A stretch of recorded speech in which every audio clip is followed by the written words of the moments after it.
ኢትዮጵያና ቱሪዝም ምንና ምን ናቸው? ሊጎበኘን የመጣ ሰው ልቡ ተደስቶ ኪሱ ተራቅቶ መሄድ አለበት። ቱሪዝም የሚለው ራሱ የቤተ መንግስት ቋንቋ ሆኗል። እንደ ኢትዮጵያ ያለ ድንቅ ታሪካዊ ምርጥ አገር ስሟ ጠልሽቶ ስሟ ጠፍቶ በችግር በረሃብ ብቻ እንድትታወቅ በከፍተኛ ደረጃ ሰርተውባታል። ሁሉንም ሃይማኖቶች፣ ሁሉንም ከባቢዎች፣ ሁሉንም ታሪኮች በእኩል የሚያወጣ መሆን አለበት። ደሰትበታለሁ፣ ይለይብኛል የሚሉት የትኛው ፕሮጀክት? ፋሲልን ዛሬ በሰራንበት መንገድ ቅርስ ጠፋ የሚል ስጋት 1% አታገኙ። ሌላው ዓለም ላይ አንድ ሙዚየም የሚጎበኘው በአመት ጎብኚ ቁጥር ያክል ኢትዮጵያ የውጭ ጎብኚ ሳታስተናግድ ኖራለች። እኛ ያላሰለጠን ነው፣ እኛ ያልገዛ ነው፣ እኛ ያልመራ ነው አይለማም፣ አይሰማም፣ አይበለጽግም የሚለውን ናሬሽን ለማስረጽ እንዲመቻቸው ነው። ቅርሶቹ አይጠፉም ወይ የሚል ስጋት አለባቸው። ከኢትዮጵያ በተለያየ ዘመን የተወሰዱ ቅርሶች አስመልሰናል፣ እንኳን ልናጠፋ። ማይስ ቱሪዝም ምንድን ነው? በአመት 10.9% ስራ የሚገኘው ከቱሪዝም ሴክተር ነው።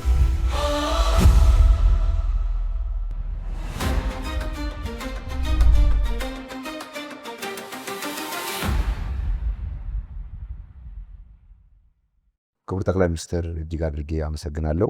ሄኖክ ስዩም እባላለሁ። ኢትዮጵያ የቱሪዝምና የአካባቢ ጥበቃ ጋዜጠኛ ነኝ። ከሁሉ በማስቀደም ስለ ቱሪዝምና ተያያዥ ጉዳዮች እንድንነጋገር ከኤንቢሲ ጋር ቤተሰብ ሆነው እዚህ ስለተገኙ እጅግ የላቀ ምስጋናዬን ማቅረብ ፈልጋለሁ። የቱሪዝም ርዕሰ ጉዳይ ሆኖ በልዩ መልክ እንዲህ አይነት እድል ሲያገኝ የመጀመሪያው ነውና ለውይይትም በቅድሚያ ያንን ማመስገን እፈልጋለሁ። እንደው ለመነሻ እንዲሆነን የመጀመሪያ ጥያቄ ባደርገው ብዬ ያሰብኩት አሁን መንግስት የቱሪዝምን ኢኮኖሚ እንደ አንድ ምሰሶ ወስዶ በርካታ መዋለ ንዋዮችን እያፈሰሰ ይገኛል። ከዛ ጋር ተያይዞ አንዳንድ ሰዎች ሌሎች ጠንካራ ዘርፎች አሉ፣ እዚህ ላይ ይሄ ሁሉ ብር ለምን ይባክናል፣ ይሄ ሁሉ ነገር ለምን ይሰራል የሚል ሀሳብ ያነሳሉና ይሄ ሁሉ ልፋት፣ ይሄ ሁሉ ድካም፣ ይሄ ሁሉ ስራ ለቱሪዝም ለምን? ከዚህ እንጀምር እስቲ። ለቱሪዝም የተሰጠው ትኩረት መነሾ ራዕያችን ነው። ራዕያችን የበለጸገች፣ የተለወጠች፣ የተከበረች፣ የተወደደች ሀገር ሰርተን ለልጆቻችን ማስረከብ እንሻለን። እነዚህን ታላላቅ ህልሞች ለማሳካት ኢትዮጵያ ምን በጀዋለን፣ ምን ብትሰራ፣ ምን ላይ ኢንቨስት ብታደርግ ባጠረ ጊዜ ውስጥ በኢንቨስትመንቱ ልክ ሪተርን ኦን ኢንቨስትመንት አግኝታ ለልጆቿ የምታስበውን መሰረት መጣል ትችላለች የሚል ሰፋ ያለ ጊዜ ወስደን ስንመክር፣ ስንዘክር፣ ስንፈትሽ ነበር። በዚያ ፍተሻ ውስጥ ያስተዋልነው ነገር ለረጅም ጊዜ ኢትዮጵያ በአንድ ዘርፍ ላይ ተንተራሰ ኢኮኖሚ መገንባት ታስብ ነበር፣ ግብርና መር ብላ። ራሱ ግብርናውም በበቂ ደረጃ ማደግ አልቻለም፣ ሌሎች ሴክተሮችን ማንቀሳቀስ አልቻለም እና በአንድ ዘርፍ ላይ ብቻ ዲፔንድ ያደረገ አካሄድ የምናስበውን ውጤት አያስገኝም፣ ረዥም ጊዜ ይወስዳል፣ በአጠረ ጊዜ ውስጥ የበለጸገች ሀገር መገንባት አያስችልም እና ብዝሃ ዘርፍ ማድረግ አለብን። ዘርፎቹ ግን የሚሰናሰሉ የሚተሳሰሩ፣ አንዱ ለአንዱ ግብአት የሚሆን አድርገን ብንሰራ ኢኮኖሚያችንን ልናነቃቃ እንችላለን የሚል እምነት ነበረን። በዚያው መንገድ ነው ብዙ ዘርፎች ሲታዩ ከመረጥናቸው 5 ዋና ዋና ዘርፎች አንዱ ሆኖ የወጣው ቱሪዝም ነው። የተመረጠበት ዋናው ምክንያት ዓለም ላይ በቱሪዝም ሴክተር የሚንቀሳቀሰው ሀብት መጠን በጣም ከፍተኛ ነው። በየዓመቱ 12.6 ትሪሊየን ገደማ ዶላር ሀብት በቱሪዝም ዙሪያ ይንቀሳቀሳል። ይሄ ትልቅ ሀብት ነው። ከዚህ ሀብት ኢትዮጵያ ምን ያክል ትቋደሳለች፣ አፍሪካ ምን ያክል ትቋደሳለች የሚለው ደግሞ ቁልፍ ጥያቄ ነበር። ለምሳሌ አሜሪካን ብንወስድ በአመት እስከ 215 ቢሊዮን ዶላር ታገኛለች። ስፔንን ብንወስድ እስከ 107 ቢሊዮን ዶላር ታገኛለች። ታይላንድን ብንወስድ እስከ 95 ቢሊዮን ዶላር ታገኛለች። እዚህ አፍሪካ ውስጥ እንኳን ግብጽ እስከ 14-15 ቢሊዮን ዶላር ታገኛለች። ስለዚህ ይህንን ሀብት እኛም መቋደስ ብንችል በሌሎች ዘርፎች የምናደርገውን ነገር ሊያግዝ ይችላል የሚል እምነት አለ። ትልቅ ሀብት ነው ያለው። ሁለተኛ የጎብኝ መጠን እንደው ከተለያየ የዓለም ክፍል ወስደ ብታይ አውሮፓ ላይ ለምሳሌ ፈረንሳይን ብትወስድ በአመት እስከ 102 ሚሊዮን ሰዎች ፈረንሳይን ይጎበኛሉ። የህዝብ ብዛቱን የሚበልጥ ሰው ነው የሚጎበኘው። ሜክሲኮ ብትሄድ ወደ 97 ሚሊዮን ሰው ይጎበኛል ከሰሜን አሜሪካ ውስጥ። ወደ ኤዥያ ብትሄድ ማሌዥያ ብቻ 39-40 ሚሊዮን ሰው በአመት ይጎበኛል። ወደኛ አህጉር ስትመጣ አፍሪካ ላይ ሞሮኮን ብትወስድ 19-20 ሚሊዮን ገደማ ሰዎች በአመት ሞሮኮን ይጎበኛሉ። ይህ ቁጥር ቀላል ቁጥር አይደለም። 10 ሚሊዮን 20 ሚሊዮን ሰው ጎብኛለ ማለት ለምሳሌ ሊጎበኝ ከመጣው 20 ሚሊዮን 10 ሚሊዮን የሀገር ውስጥ ምርት የሆነውን ጫማ ወይም ጂንስ ቢገዛ 10 ሚሊዮን ጂንስ ፓክ አድርገህ ኤክስፖርት አድርገው ሌላ ሀገር ከመላክ ራሱ ሸማቹ መጥቶ ካንተ ወሰደ ማለት ነው። ቱሪዝም ለአንድ ዓላማ ብቻ ስለማይሆን የመጣው ሰውዬ ዕውቀት ያመጣል፣ ይሸምታል፣ ይዛመዳል፣ ኢንቨስት ያደርጋል። ብዙ ጠቀሜታ አብሮት ተከትሎት ይመጣል። የኛን ስታይ ሴክተሩ ስራ ይፈልጋል የሚል ነገር ያመላክታል። ሶስተኛው ከፍተኛ የስራ ዕድል ችግር ነበረ ኢትዮጵያ ውስጥ። በስራ ዕድል ፈጠራ ውስጥም ቱሪዝም ያለው ሚና ከፍተኛ ነው። በዓለም ላይ በየዓመቱ ለስራ የደረሱ ሰዎች እስከ 370 እና ከዚያ በላይ ሚሊዮን ሰዎች ስራ ይዛሉ። 370 ሚሊዮን ሰው በቱሪዝም ሴክተር ስራ ከያዘ ከዚች ውስጥ የተወሰነች ፐርሰንት ብንጋራ የኛ ሁኔታ ይቀይረዋል። በአመት 10.9% ስራ የሚገኘው ከቱሪዝም ሴክተር ነው። 10% ስራ ከቱሪዝም ብቻ አገኘን ማለት ሌላ 10% ከሌሎች ሴክተሮች ካገኘን ሲሰናሰል በስራ ዕድል ዘርፍ ያለውን እጥረት እና ፍላጎት ሊያሟላ ይችላል ማለት ነው። ከዚያ በተጨማሪ ሌሎች ዘርፎች ላይ የሚፈጥረው ኢምፓክት ነው። ቅድም እንዳነሳሁት ኢንዱስትሪ አንዱ ፒላር ነው። የኢንዱስትሪ ምርቶች ገበያ ይፈልጋሉ። ቱሪስት ወደ ሀገር ውስጥ የሚፈስ ከሆነ እነዚያን ምርቶች የሚበላውንም የሚለበሰውንም ቅርጻ ቅርጹንም ሸምቶ ሊሄድ ይችላል። የኢንዱስትሪ ምርት በቀጥታ ገበያ ያገኛል ማለት ነው። የሸቀጥ ገበያ ትሬድ፣ አጠቃላይ ትራንዛክሽን እንዲያድግ ያስችላል። ለአነስተኛ ቢዝነሶች ለምሳሌ ጫማ ማስጠረግ ሊሆን ይችላል፣ ቡና መጠጣት ሊሆን ይችላል። ብዙ ሰዎች ገበያ እንዲያገኙም ያስችላል። ቅድም እንዳነሳሁት አልፎ አልፎ ደግሞ የውጭ ቀጥታ ኢንቨስትመንትም ያመጣል። ለምሳሌ ባሌ ሊጎበኙ የሄዱ እንግሊዛውያን ባሌን ወደውት ግን ማረፊያ ስላልነበረ እዛ ቦታ ሪዞርት ሰርተው ረዥም ጊዜ ሰርቪስ ይሰጥ ነበር። ልክ እንደዚሁ አንድ ቱሪስት ሲመጣ ክፍተት ያይና ያንን ክፍተት ለመሙላት ተጨማሪ ኢንቨስትመንት ይስባል። እንዲያውም ድሮ ምን አይነት ታሪክ አለ?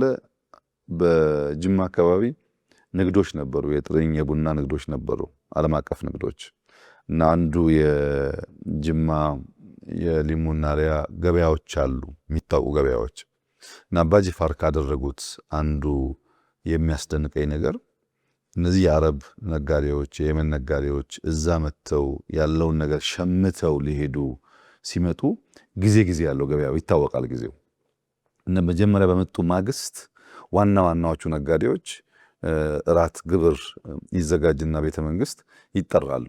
የውጭ ነጋዴዎች የዚያ እራት ዋነኛ ዓላማ ንግድ በእነሱ ሀገር ምን እንደሚመስል፣ አዲስ ነገር ምን እንዳለ፣ ምን ቴክኖሎጂ እንዳለ፣ ምን እንደሚፈለግ የመረጃ የእውቀት ልውውጥ ንጉሱ የሚያደርጉበት መድረክ ነው። በዚያ ጊዜ ቴሌቪዥን የለም፣ በዚያ ጊዜ መጽሔት የለም። የምታገኛቸውን ሰዎች ጊዜ ሰጥተህ በማነጋገር ነው የምትማረው።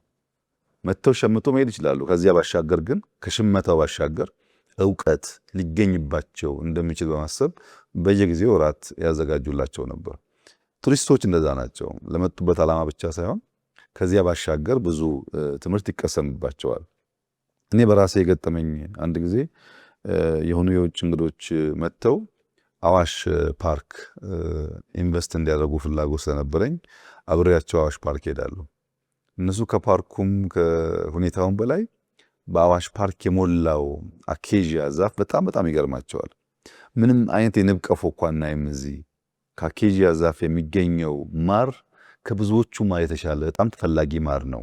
ይሄ ሁሉ ዛፍ እያለ ለምንድን ነው የንብ ቀፎ ማዘረጉት ልክ እንደ አበባ አኬዥያም የሚቀሰምና ጥሩ ማር የሚወጣው ነው ብለው ከዛ በኋላ ሞክረነዋል ያንን ስራና የማታውቃቸውን ነገሮችም ለመማር እድል ይሰጣል።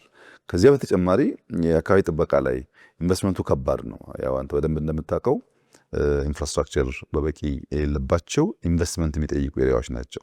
ቱሪስት በመጣ ቁጥር ከሚገኘው ሀብት እነዛን ለመንከባከብ ሜንቴን ለማድረግ ለማስቀጠል አዳዲስ የሚያስፈልጉ ካሉ ለመጨመር እድል የሚሰጥ ሴክተር ነው እና ቱሪዝም በጣም ብዙ ነገሮች ይነካካል። ወደኛ ሁኔታ ግን ስታመጣው አንደኛውና ዋነኛው ፍላጎት ኢኮኖሚያዊ ጥቅም ነው።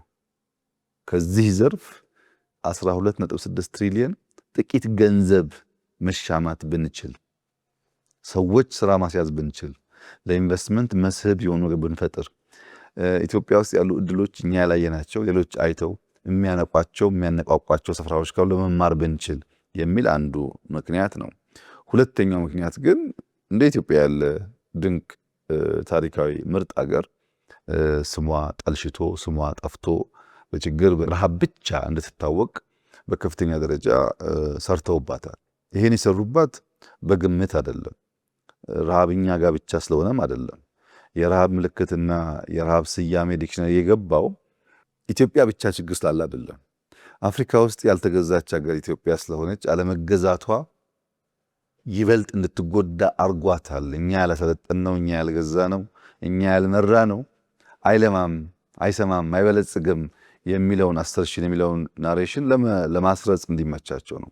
የኢትዮጵያ ውድቀት አጉልቶ የሚናገሩበት ዋናው ምክንያት ከገዛናቸው ያልገዛናት በከፋ ሁኔታ ላይ ነች እና መገዛትን ተቀበሉ የሚል እሳቤ ያላቸው በጣም ቾቪኒስት የሆነ አስተሳሰብ ያላቸው ሰዎችም ጭምር አስበው የሰሩበት ነው። ያንን ስሟን ለመቀየር ብትናገር ሰው አይሰማም። መጥቶ ሲያይ ግን የሚቀየር የሚማረው ነገር አለ።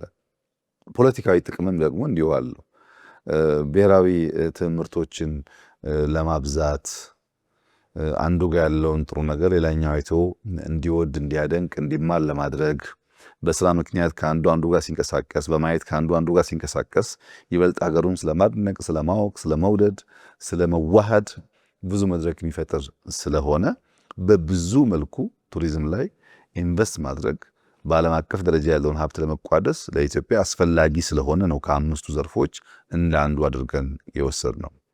ሌላው ለዘመናት ኢትዮጵያ አያሌ ጸጋዎች እንዳሏት እናምናለን፣ እንናገራለን፣ በዚህም እንኮራለን።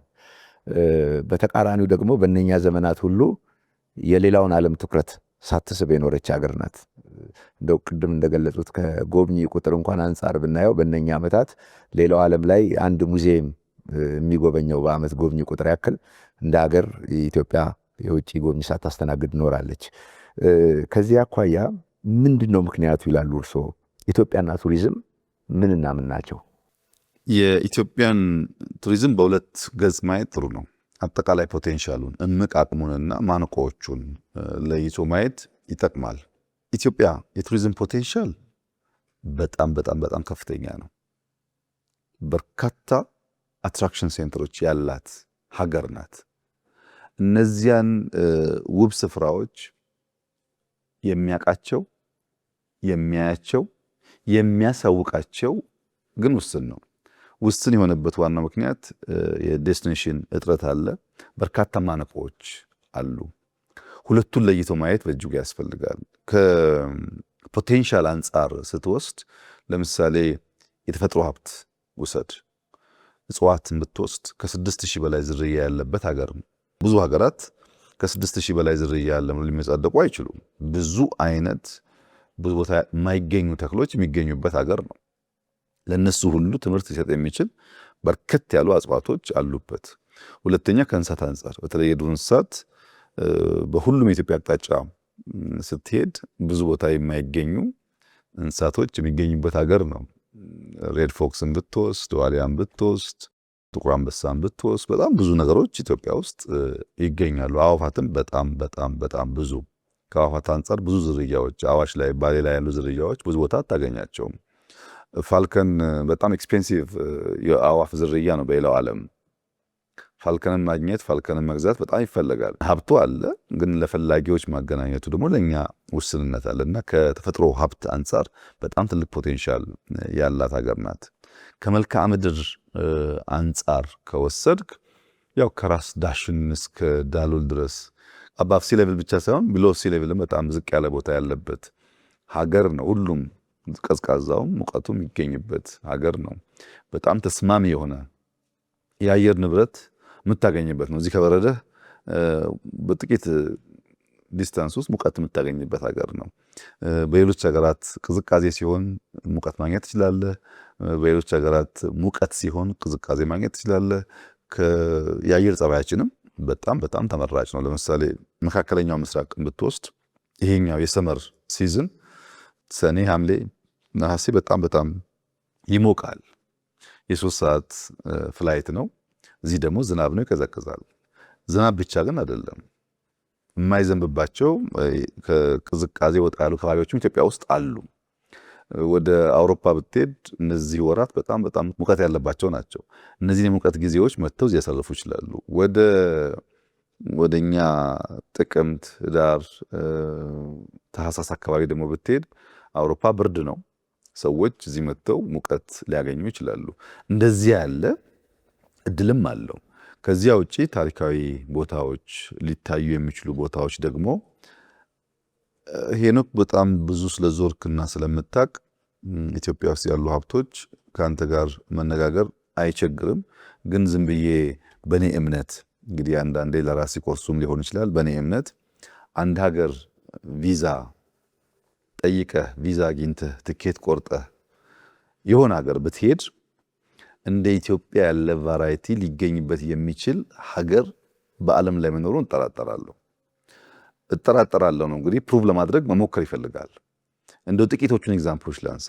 አንድ ሰው ኢትዮጵያ ከመጣ በኋላ ወደ ሰሜን ሄደ እንበል። ሰሜን ተራሮች ሲሄድ ከአፍሪካ ሁለተኛ ትልቁን ከፍታ ቦታ ማየት ይችላል። ከሰሜን ተራሮች 1 ሰዓት ተኩል 1 ሰዓት 2 ሰዓት ነርቶ ጎንደር ይመጣ ፋሲልን ይጎበኛል። ጥንታውያን ታሪካዊ ቦታዎች ይጎበኛል፣ ቅርሶች ያያል። ከዚያ 1 ሰዓት ነርቶ ጎርጎራ ቢሄድ እንደ ጎርጎራ ያለ ምርጥ ዴስቲኔሽን ያገኛል። እዛው ጋር የረዥሙ ተፋሰስ የረዥሙ ውሃ ምንጭ የሆነውን ጣናን ያያል። በጣና ደሴቶች ላይ በጣም በርካታ ቅርሶች፣ ታሪኮች ለዓይን የሚማርኩ ብቻ አይደለም የምትማርባቸው ጉዳዮችን ያያል። እልፍ ብሎ ባህር ዳር ቢገባ ውብ ዘመናዊ ከተማ ያያል። ሰሜን ሄዶ መልክዓ ምድርም ተፈጥሮም አላየውም፣ የዱር እንስሳ አላየውም፣ ታሪክ አላየውም፣ አመርቂ ነገር አላገኘውም ብሎ ስላወጣው ገንዘብ የሚቆጨው ሰው አይኖርም። ማሟላት የሚገባንን ነገር ብናሟላ በፈለግከው መስፈርት ላወጣው ወጪ የሚመጥን ነገር አይተህ ተምረህ የምትመለስበት ቦታ ነው። ከክርስትና አንጻር የዛሬ 800-900 ዓመታት የነበሩ ጽሁፎች፣ የነበሩ ቅርሶች፣ የነበሩ ቤተክርስቲያኖች የሚታዩበትና የክርስትናን ታሪክ ወደ ኋላ ተመልሶ ማጥናት የሚፈልግ ሰው በቀላሉ ብዙ የሚጨበጥ የሚታይ ነገር የሚያገኝበት ቦታ ነው እና ሰሜን ስትሄድ ይህን ታገኛለህ። ተራራውም አለ ከፍታው፣ እዛው ወደ ጎርጎራ ደግሞ ስትወርድ ዝቅታው አለ። ጣና ጋር ስትመጣ በጣም ዝቅ ይላል፣ ሙቀት ነው። ራስ ዳሽን ደግሞ ብርድ ነው ከፍታ ስላለው። የለም ሰሜን አልተመቸኝም ወደ ባሌ ነው የሚሄደው ብለህ ደግሞ ባሌ ብትሄድ ምናልባት በባሌ ደረጃ በዓለም ላይ በአንድ አቅራቢያ ሁሉም ነገር ያለው ሰፈር፣ መንደር፣ ሀገር አለ ብዬ ነው ያላምንም። በጣም ብዙ ሀገራት አይቻለሁ። ይሁነኝ ብዬ ለመማርም ጎበኛለሁ። እንደ ባሌ አይነት ሀገር እስካሁን አይቻልም። ባሌ ምንድን ነው? ቱሉ ዲምቱ ልክ እንደ ራስ ዳሽን ከራስ ዳሽን ትንሽ ዝቅ ያለ ግን ከ4300 አካባቢ ሜትር አባፍ ሲ ሌቭል የሆነ ከፍታ ቦታ ነው። እዛ ቦታ ላይ ክሬተር ሌኮች አሉ። እዛ ቦታ ላይ ቀይ ቀበሮ አለ። እዛ ቦታ ላይ የሚገርሙ የአዕዋፋት ብቻ ሳይሆን እጽዋቶችም አሉ። ለምሳሌ ላውታ የምታየው ትልቁ ፓልም እዛ ድንቅ ሆኖ ታገኘዋል። ይበርዳል ቦታው የሚያምር ቢሆንም ቪው። ከዚያ ግን በርዶኛል ብለህ 20-30 ደቂቃ ብትነዳና ሀረና ብትወርድ ለማመን የሚከብዱ ጫካዎች ታያለ። ጥቁር አንበሳ ያለው፣ ሌሎች የዱር እንስሳት ያሉበት የሚያስደንቅ ጫካ፣ ወተርፎሎች ያሉበት አይተህ ተራምደህ የማጠግብበት ቦታ ነው። እዛ ሀረና አካባቢ ያሉ የአዕዋፋት ዝርያ ብዙ ቦታ የማይገኙ በጣም በርከት ያሉ አሉ። በጣም በርከት ያሉ ቅድም ያነሳሁትን ፋልከንን ጨምሮ ማለት ነው። ከሀረና እንደው 30 ደቂቃ 20 ደቂቃ እየነዳህ በየቦታው ለማመን የሚያስቸግሩ አስደናቂ ነገሮች ታያለ። ለምሳሌ ዲንሾ ስትደርስ፣ ዲንሾ አካባቢ በጣም ሰፊ ቦታ ነው፣ ናሽናል ፓርክ ነው። ብዙ የዱር እንስሳቶች የተላመዱ የምታገኝበት ቦታ ነው። ከዲንሾ 30 ደቂቃ ነድተህ የድንጋይ ማውንቴን ተሳስሮ ለአይን በአይተህ የማትጨርሰው ተጉዘህ የማትደርስበት አይነት የድንጋይ ትስስር ታያለ። ከነሱ ደግሞ ልውጣ ብለህ 1 ሰዓት ከሮቤ ብትነዳ ሶፍመር ብትሄድ ሶፍመር ላይ አሁን እያወቅን እንዳለ ነው የሶፍመር ኬቭ ከሶፍመር ጀምሮ እስከ ቦሳሶ ከሞላ ጎደል ያገናኝ የነበረ የከፍተኛ ስልጣኔ የነበረበት አካባቢ የቅድም በሰሜን የክርስትና እንዳነሳውልህ እዚህ ደግሞ ስትመጣ የዛሬ 800 ዓመት የነበረ መስጂድ ላይ በምታይበት ዛሬም ያለበት የዛሬ 800 ዓመት የነበረ መስጂድ ጎን የሰሩት አርቲፊሻል ሌክ ዛሬ የሚታይበት ኬቭ ውስጥ ከ60 ቋንቋ በላይ የብዙ አፍሪካ ሀገራት የሳውዲ መምህራን ጨምረው የመድረሳ ትምህርት የሚሰጥበት ቦታ ነው። ያ ኬቭ ውስጥ አንዳንድ ጽሁፎች ማየት ተጀምሯል። አንዳንዶች የውሃ ዋሻ ብቻ ነው ብለው ይናገሩ ነበር፣ ግን አይደለም፣ እንደዛ ውሸት ነው። ምንም ውሃ የሌለበት ቦታ በኪሎ ሜትር ዋሻውን ታገኛለህ። የሆኑ ስልጡን ጥንታውያን ኢትዮጵያውያን ብዙ ነገር የሰሩበት ያደረጉበት ገና ያላወቅነው ታሪክ እንዳለ ያስታውቃል። ከኢንዲያን ኦሽን በቀጥታ እስከ ባሌ ባለው የቀረበ ቦታ ነው። ልክ በሰሜን ወደ ሬድ ሲ እንደምንለው ይሄኛው ደግሞ በምስራቅ ያለ ለውሃ ለኦሽን የቀረበ ቦታ ነው። ባሌ ውስጥ ቅዝቃዜ፣ ሙቀት፣ የዱር እንስሳት፣ ጫካ፣ ኬቭ፣ ታሪክ ይሄ ብቻ ግን አይደለም። ባሌ ውስጥ በምታየው ልክ ሳይላቀቅ ለረጅም የሚጓዝ የእርሻ ማሳ በሄሊኮፕተር በመኪና አይተህ የማትጨርሰው ማሳ የምታገኝበት ቦታ ብዙ የለም። በጣም ሀብታም መታየት የሚገባው ሀገር ማንኛውም ኢትዮጵያዊ ከቻለ ማየት የሚገባው አካባቢ ነው። ስለዚህ ከሰሜን ሌላውን ታሪክ ሌላውን መልክዓ ምድር ካየህ በኋላ ወደ ባሌ ልሄድ ብትል እንደዚህ ያለ ደግሞ ነገር ታያለ። የለም ወደ አፋር ልሄድ ብትል የሰው ልጅ መገኛ ታሪክ ትሰማለህ። ኒሌን የመሰለ የፓልም ፋርም ታያለ። ከኒሌ ወጥተህ ኤርትራ ላይ ብትሄድ ላይቭ አሁን የሚፈላ እቶን እሳት የሚፈላበት ቦታ ታያለ። በምድር ላይ መሆኑን የሚያጠራጥር ቦታ። ወደ ዳሮል ዲፕሬሽን ብትሄድ፣ ወደ ደንከል ብትሄድ መሬት መሆኑን የሚያጠራጥር ከፍተኛ ሙቀት ያለው እስከ 50 ዲግሪ ሴልሲየስ የሚሞቅ ቦታ። አንዳንዱ አካባቢ ጨው ብቻ ልክ የተነጠፈ የሚመስል መስክ የምታይበት፣ ሌላ ቦታ ደግሞ ሰልፈር እየፈላ የተለያየ ከለር። ከስዕል ውጪ በምድር ላይ እንደዚህ ያለ ነገር ለመኖሩ የሚያጠራጥሩ ቦታዎች በየቦታው ፍልውሃ የሚፍለቀለቅበት፣ በየቦታው ትናንሽ ሌኮች ያሉበት፣ ተኝተህ የምትንሳፈፍበት ልክ ዴርሲ ነው የሚባለው በእስራኤል ሀገር በስፋት የምታይበት ብዙ አስደናቂ ነገር ደግሞ እንደገና አፋር ታያለህ። የለም ወደ ደቡብ ነው የሚሄደው። ለአርባ ምንጭ ብትሄድ የጋሞ ተራሮች በተለይ ጉጌ ከራስ ዳሽን ከቱሉ ዲምቱ ቀጥሎ በጣም ከፍተኛ ቦታ ነው። የተራራ ቼን ያለበት ቅዝቃዜ ያለበት፣ ወደ ጨንቻ ወጥተህ የዶርዜን የሸማ ስራ የጊ ስራ የምታይበት፣ አፕል ኢትዮጵያ ውስጥ ምን መልክ እንዳለው የምታይበት። ከዚያ ትንሽ ደግሞ ብትወርድ ወደ ጫሙ አባያ ደግሞ ብትወርድ ከፍተኛ በንጽጽር ሙቀት ያለበት፣ ትላልቅ 2 ውሃዎች ያሉበት፣ የግዘር ድልድይ ያለበት፣ በቅርብ ርቀት ነጭ ሳር ያለበት፣ የዱር እንስሳት የምታይበት፣ ጫካ የምታይበት፣ 40 ውሃዎች እንደ ምንጭነት የሚያገለግሉበትን ቦታ የምታይበት አስደናቂ ቦታ ነው። አንድ ቪዛ ብቻ ወስደህ ወደ ሰሜንም ብትሄድ፣ ወደ ምዕራብም ብትሄድ፣ ወደ ደቡብም ብትሄድ እንደዚህ ያለ ነገር የምታገኝበት ሀገር መኖሩን እጠራጠራለሁ። ግን ይሄ ብቻ አይደለም። ወደ ሐረር ብትሄድ ብዙ ነገር አለ። ወደ ጅማ ብትሄድ ብዙ ነገር አለ። በየቦታው የኢትዮጵያ ታሪክ በጣም በጣም ብዙ ነው። እነዚህን ሁሉ የያዘ ሀገር ነው ኢትዮጵያ።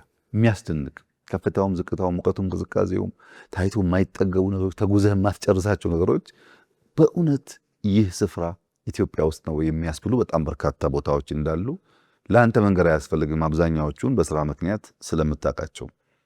ከዚህ ባሻገር ህብራዊ ባህል የምታይበት የሰው ልጅ መገኛ የሚል ታሪክ፣ የቡና መገኛ የሚል ታሪክ፣ የጤፍ መገኛ የሚል ታሪክ ያለበት ወራሪዎች የተፋለመችና ያሸነፈች ብቸኛ አፍሪካ ሀገር የሚያስብል እንደ አድዋ ያለ ድንቅ ታሪክ ያለበት ብዙ ነገር በውስጡ የያዘ ሀገር ነውና ይሄን ምቅ አቅምታ ያለ እንዴት ነው መንዝረን ለዓለም ገልጠን ሽጠን የምንጠቀምበት የሚለው ጉዳይ አንዱ ቨርዥን ይሆናል። ሁለተኛው ገጽ ግን ችግሮቹ ናቸው። እንግዲህ የሚታይ ነገር ለምሳሌ ፋሲልን አያለው ብለህ ኤርፖርት፣ መንገድ፣ ሆቴል ምናምን ከሌለ በጣም አስቸጋሪ ነው የሚሆነው። ዴስቲኔሽንስ በጣም ኢምፖርታንት ናቸው።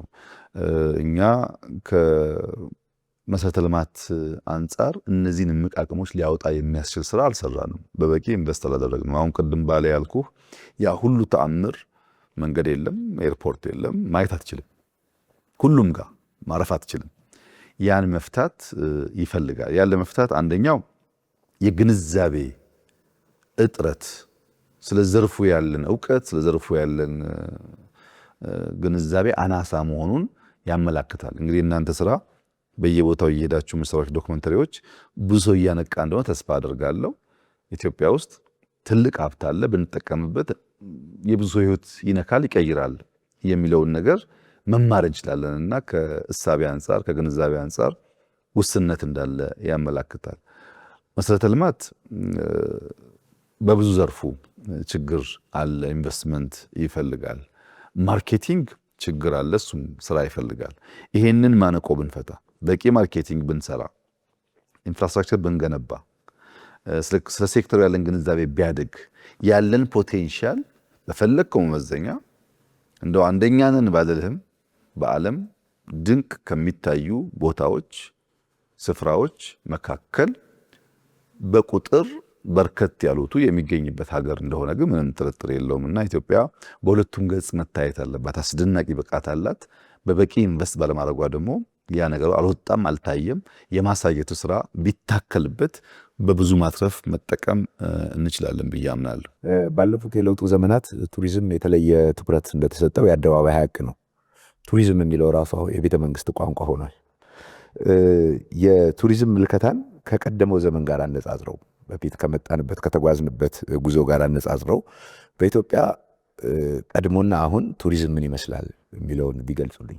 ከዚህ ቀደም ቱሪዝምን በሚመለከት የነበረው እሳቤ እንደ ደጋፊ ዘርፍ ዋና ዘርፍ ነው፣ ይጠቅማል፣ ያሰራል፣ ያበላል፣ የሀገርን ገጽታ ይገነባል በሚል ሳይሆን እንደ ደጋፊ ዘርፍ የመውሰድ ነገር ነበር። ዜሮ ነው ባልልም በቂ ስራ አልተሰራም። ታሪካዊ ቅርሶቻችን ላይም ያለን ምልከታ ያለን እይታም ችግር አለበት። እንደ ዕዳ የምናያቸው ነገሮች አሉ። ታሪካዊ ቅርሶቻችንን እንደ ዕዳ እንድናይ ከሚያደርገን አንዱ ነገር ናሬሽኑ ነው። ያንተን ቅርስ ታጎላለህ፣ የኔን ቅርስ ታሳንሳለህ። ያንተን ተራራ ታጎላለህ፣ የኔን ታሳንሳለህ። በዚህ ምክንያት እኔም ያንተን የኔ ብዬ አልወስደውም።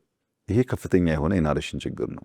ያም አምሮ አብቦ ይሄም አምሮ አብቦ የጋራ ናሬሽን ብንገነባ ኖሮ ለቅርሶቻችን ዕዳ ሳይሆኑ በረከት መሆን ይችላሉ። ስለ ቅርስ ሲነሳ ሰው ልክ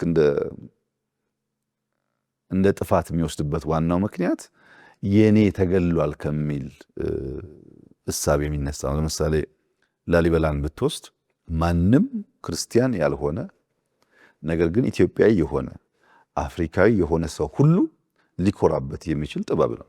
የሚካድ ነገር አይደለም። ላሊበላ የተሰራው ከመሬት ወደ ሰማይ ሳይሆን ከላይ ወደ ታች ነው። እንደዚህ ያለ የህንፃ ግንባታ ስራ በዓለም ላይ አልታየም። ጥንቅቅ አድርገው ከላይ ወደ ታች መስራት የሚችሉ ሰዎች በዚህ ምድር ውስጥ በዚህ ከባቢ ውስጥ ነበሩ ማለት ነው። ከዚህ ለመማር መሞከር ኢትዮጵያዊ መሆን አያስፈልገውም። ማንም ሰው ቢሆን መደነቅ አለበት። አስደናቂ ነው።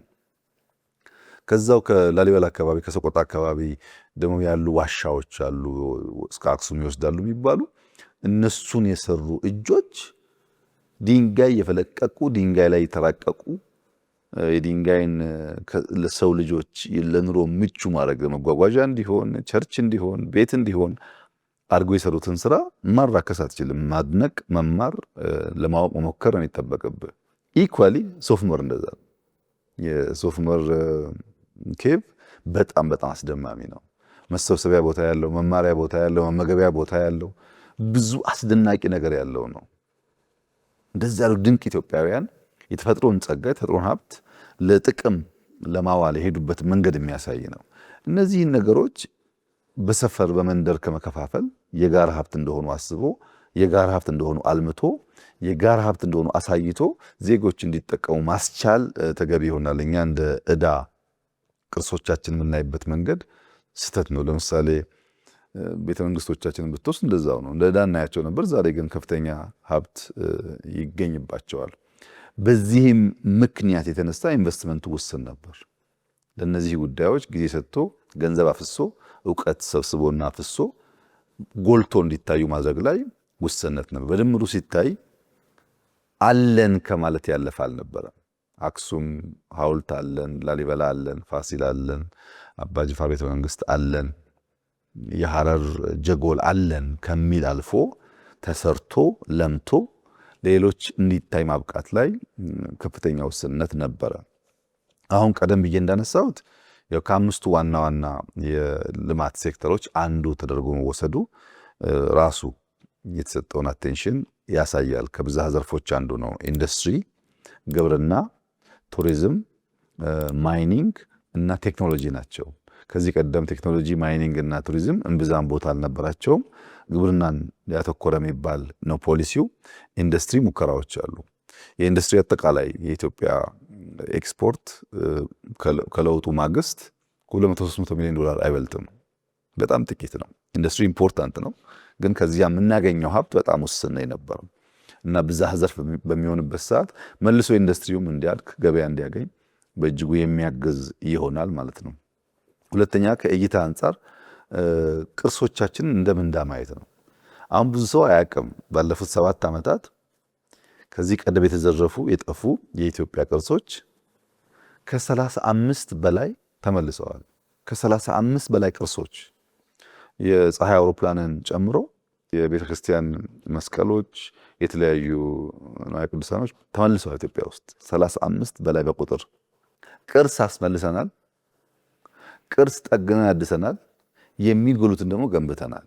በዚህ ትስስር ውስጥ ነው የበለጠ ውብ ሆኖ እንዲወጣ የሚያግዘው ማለት ነው። እነዚህ ጉዳዮች ለገቢ ለውበት ቅድም እንዳነሳሁት የመደመር እሳቤን ለማስረጽና አንድነትን ለማምጣት በከፍተኛ ደረጃ ያግዛሉ። ኢንቨስትመንቱ ትልቅ ሀብት ይፈልጋል። ኢንቨስትመንቱ ከተለያየ ሶርስ መሆን አለበት። ከህዝቡ፣ ከባለ ሀብቱ፣ ከመንግስት፣ ከውጭ አጋሮች እነዚህ መሰናሰል አለባቸው። በዚያው ልክ የፕሮሞሽን ስራ መሰራት አለበት። አንዱ ይህንን ቃለመጠይቅ ከአንተ ጋር እንዳደርግ ያስገደደኝ ነገር ጥቂት ኢትዮጵያውያን በየቦታው እየዞራችሁ በእግር እየተጓዛችሁ በማይመች ሁኔታ ኢትዮጵያውያን ሀገራቸውን ሀብታቸውን እንዲያውቁ ጥረት የምታደርጉት ነገር ገዥ ስለሆነና ሪኮግናይዝ መደረግም ስላለበት ጭምር ነው። እንደዚህ አይነት ወጣቶች እየበዙ ሲሄዱ አገር የሚወዱ አገር የሚያደንቁ አገር የሚያዩ አገር የሚያሳዩ ሲኖሩ ፕሮሞሽኑ ያድጋል። አገራችንን እናውቃለን። በዛው ተጠቃሚነት እየሰፋ ይሄዳልና በዚህ አግባብ መታየት ያለበት ይመስለኛል። ሌላው ከለውጡ በኋላ በስፋት የተሄደበት ነገር የቱሪዝም መሰረተ ልማት ግንባታው ነው። ይሄ የቱሪዝም መሰረተ ልማት ስነ ምህዳር መሰረተ ልማትን ሁሉ ይጨምራል። ለዘላቂ ቱሪዝም አረንጓዴ ልማትን ሁሉ የሚያካትት ነውና እነዚህ ግንባታዎች ከመሰራት ባለፈ የተሰሩበት አግባብና ስልት እንዲሁም ደግሞ የተከናወኑት ተግባራት ምንድን ናቸው? በጣም ወሳኝ ጥያቄ ነው። ትንሽ ከፈልፈል አድርጎ ማየት ጠቃሚ ይሆናል። አንዱ ትልቁ ማነቆ ይሄ ስለሆነ የመጀመሪያው መሰረተ ልማት ምንድን ነው? መሰረተ ልማት በራሱ በአራት ተከፍሎ መታየት አለበት። አንደኛው የጉብኝት ስፍራው ነው። ፋሲል፣ ላሊበላ፣ ሶፍ ዑመር ያልናቸው ቦታዎች ናቸው የሚጎበኙቱ። ሁለተኛው ደግሞ እዚያ ለመጎብኘት የሄደው ሰው የሚያርፍባቸው ማረፊያ ቦታዎች ሪዞርቶች ወይም ሆቴሎች ሊሆኑ ይችላሉ። ሶስተኛው የትራንስፖርት መሰረተ ልማት በመንገድም በአየርም ወደ እነዚህ አካባቢዎች ለመሄድ የሚያስችል የመንገድ ወይም የአየር ኢንፍራስትራክቸር አለ ወይስ የለም ነው። አራተኛው የዲጂታል ኢንፍራስትራክቸር ነው። ሳትሄድ ስለምትሄድበት ቦታ በቂ የሆነ ምስል፣ በቂ የሆነ መረጃ ማግኘት፣ ቨርቹዋሊ ቡክ ማድረግ መቻል፣ ይሄ ኢንፍራስትራክቸር ክሪቲካል ነው። ዲጂታል ኢንፍራስትራክቸር ከሌለ፣ የትራንስፖርት ሚንስ ከሌለ፣ ከሄድክ በኋላ ማረፊያ ቦታው ከሌለ ራሱ የሚታየው ቅርሱ ብቻውን ለጉብኝት መስህብ መሆን አይችልም። ከሄድክ በኋላ ማደሪያ፣ መመገቢያ ቦታ ስለሚያስፈልግ እነዚህን 4 ኤሪያዎች እንደ መሰረተ ልማት መውሰድ ትችላለህ። የተገነቡበትን መንገድ ደግሞ ስንመለከት ባለፉት 6-7 ዓመታት ከብዙ በጥቂቱ የገበታ ፕሮጀክቶች ገበታ ለሸገር ብለን የጀመርነው እንግዲህ ሸገርን ምን እንዳደረጋት የሚታይ ነገር ነው። አሁን ያለንበት ቦታ የእንጦጦ ቤተ ጊዮርጊስ የሚባለው የሳባ ያሰራችው ሙዚየም ነው። ይሄ የዚህ ስራ አካል ነው። ገበታ ለሸገር ሲሰራ እንጦጦ ፓርክ ብቻ ሳይሆን ጋስትሮኖሚ ያለበት፣ እንጀራ የሚጋገርበት፣ የሚበላበት፣ የተለያዩ ምግቦች የሚታዩበት፣ ቡና የሚቆላበት፣ ቡና የሚፈላበት፣ ከዚያ ባሻገር የኢትዮጵያ ስዕሎች፣ የኢትዮጵያ አርቶች፣ የኢትዮጵያ ቅርሶች የሚታዩበት እንዲሆን ታስቦ ነው የተሰራውና ይህ አሁን ያለንበት ቤተ ጊዮርጊስ በእንጦጦ የሚገኘው እንዲህ ያለው ውብ ስራ የዛ የገበታ ለሸገር ፕሮጀክት አካል ተደርጎ የተሰራ ነው። እንግዲህ በብዙ አክተሮች ስለሚሰራ ማለት ነው። ገበታ ለሀገር ብለን በጣም በርካታ ቦታዎች አልምተናል። ገበታ ለትውልድ ብለን ደግሞ የጀመርነው ልማት አሁን አርባ ምንጭና ጅማ ነው የቀሩት። አርባ ምንጭ ሰሞኑን ይመረቃል ከሞላ ጎደል፣ እነሱም አልቀዋል። የኮሪደር ልማቶች ከዚህ ጋር የሚያያዘው አርባናይዜሽን ነው። የአርባ ምንጭ ላይ የወሰድነው ሪዞርት የአርባ ምንጭን ከተማ እየቀየረው ነው። ጎርጎራ ላይ የወሰድነው ሪዞርት ጎንደርና ባህር ዳርን እየለወጠ ነው። ሐይቅ ላይ የወሰድነው ደሴ ኮምቦልቻን እየነካካ ነው። ጅማ የወሰድነው ጅማን እየቀየረ ነው። ወይም ደግሞ ጅጅጋ የወሰድነው የሸበሌ ሪዞርት እንደዚሁ ጅጅጋን እየቀየረ ነው። ከተሞቹ ላይም የሚታይ የሚጨበጥ ኢምፓክት እያመጣ ነው። የኮሪደር ልማቶች ኮንቬንሽን ሴንተርን በየቦታው ማየት ብቻ ሳይሆን ሌሎች የቱሪዝም መስኮቹንም እንዲጨምር መሰብሰቢያ አዳራሾች፣ ኮንቬንሽን ማዕከላት አዲስ አበባን ጨምሮ በየቦታው እየተገነቡ ነው። መንገድ፣ አየር መንገድ ባለፉት ጥቂት ወራት ብቻ 7 ተጨማሪ ኤርፖርቶች ኢትዮጵያ ውስጥ አስመርቀናል። ወይም ግማሾቹ ስራ ጀምረዋል፣ ጥቂቶቹ ስራ ይጀምራሉ በቅርቡ። ኤርፖርት ብቻ አይደለም፣ መንገዶች ለምሳሌ ቅድም እንዳነሳሁት ባሌ ሪዞርት ሲሰራ አብሮት መንገድ አለ። ሐይቅ ሲሰራ አብሮት መንገድ አለ። ሸበሌ ሲሰራ አብሮት መንገድ አለ። ኔሌ ሲሰራ አብሮት መንገድ አለ። አብሮ የሚሰሩ ኢንፍራስትራክቸሮች አሉ፣ መብራት፣ ውሃ አሉ። ኢትዮጵያ ውስጥ የነበረውን የቱሪዝም ውስንነትና ማነቆዎች ለመፍታት የሚያግዝ ኢንቨስትመንት ነበር። ኢንቨስትመንት ሶርሱ ግን በጣም ዳይቨርስ ነው። አንደኛው የሀብት ማሰባሰቢያው መንገድ ፓብሊክ ፕራይቬት ያልነው ነው። ለምሳሌ ገበታ ለሸገር ለሀገር ለትውልድ ስንሰራ የግሉ ሴክተር ማድ ተጋርቶ በአንድ እራት 5 ሚሊዮንና ከዛ በላይ አዋጥቶ ነው የገነባቸው። የኢትዮጵያ ፕራይቬት ሴክተር አሁን ለመጣው ቱሪዝም መነቃቃትና ስራ የማይተካ ሚና ተጫውቷል። በቀጥታ ገንዘብ እያዋጣ ማለት ነው። ሁለተኛ የፕራይቬት አፕሮች ደግሞ ኢንቨስትመንት ነው። ብዙ ሰዎች ኢንቨስት አድርገዋል። በየቦታው ለቱሪዝም ብለን የጀመርናቸው ሪዞርቶች የኛን ነው ሰው የሚያውቀው እንጂ ሁሉም ፕራይቬት ሴክተር ከጎናቸው ስራ ጀምሯል። ለምሳሌ ወንጪ ብትሄድ ከኛ ጎን የፕራይቬት ሴክተር ሪዞርት እየገነባ ነው።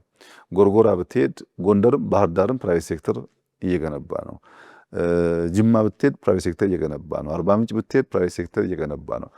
ኦልሞስት ሁሉም ቦታ በገባንባቸው የኛን ትኩረት የኛን ስራ ተከትለው ፕራይቬት ሴክተሮች እየገቡ ነው። መግባት ብቻ ግን አይደለም። አንዳንዶቹ ከዚህ ቀደም የምናውቃቸው በዚህ ሴክተር ላይ ኢንቨስት የሚያደርጉ ግለሰቦች አሁን የኛ ስራዎች ያሉበት አካባቢ ላይ የሰሯቸው ስራዎች ከዚህ ቀደም ከምናውቃቸው ጋር አንድ አይደሉም። እንደው የኩሪፍቱን እንኳን ብንወስድ ኩሪፍቱ በጣም በርካታ ቦታ ላይ ኢትዮጵያ ውስጥ ቱሪዝም እንዲስፋፋ የቱሪዝም አይን እንዲገለጥ የማይተካ ሚና ካላቸው የግል ባለሀብቶች አንዱ አቶ ታዲዮስ ነው። ምንም አይናቅም። ይሄ ኢትዮጵያን ለመሸጥ በጣም ከፍተኛ ጥረት አድርጓል። ግን አሁን አርባ ምንጭ ላይ የሰራውን ሪዞርትና ከዚህ ቀደም የገነባናቸውን ልናወዳደራቸው አንችልም። የአርባ ምንጩ በጣም የተሻለ ውበት ያለው በየትኛውም ደረጃ ማስተናገድ የሚችል እስካሁን ከሰራቸው ስራዎች በጣም ላቅ ያለው ነው። ስለዚህ የኛ አዳዲሱ ኢንቨስትመንት የግል ሴክተር መሳብ ብቻ ሳይሆን የግል ሴክተር ቴስት እና ደረጃን ከፍ በማድረግ ሚና ተጫውቷል ማለት ነው።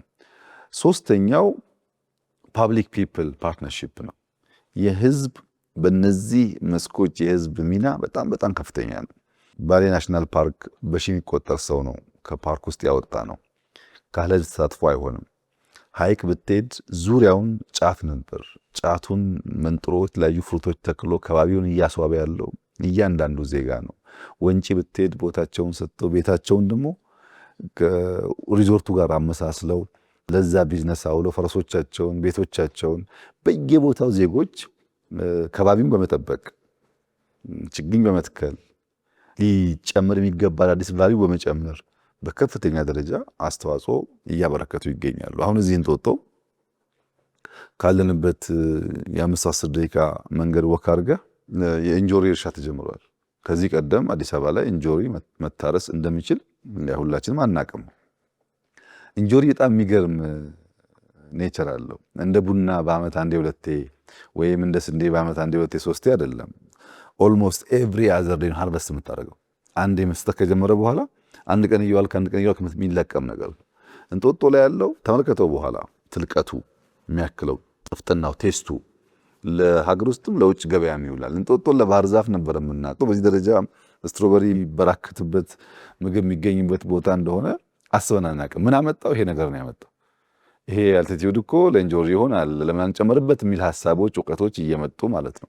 እና ፕራይቬት ሴክተር ብቻ ሳይሆን ዜጎች ይሄ ጉዳይ በተሟላ ደረጃ እንዲከወን ያላቸው ሚና ኢንካይንድ ካሽ ብቻ አለ ኢንካይንድ ያላቸው ኮንትሪቢዩሽን ከፍተኛ ነው። ለምሳሌ ከዚህ ጀምረህ እስከ ፒኮክ ብትጓዝ ያለው የሪቨርሳይድ ብዙ ሳር፣ ብዙ አበባ፣ ብዙ ዛፍ አለ።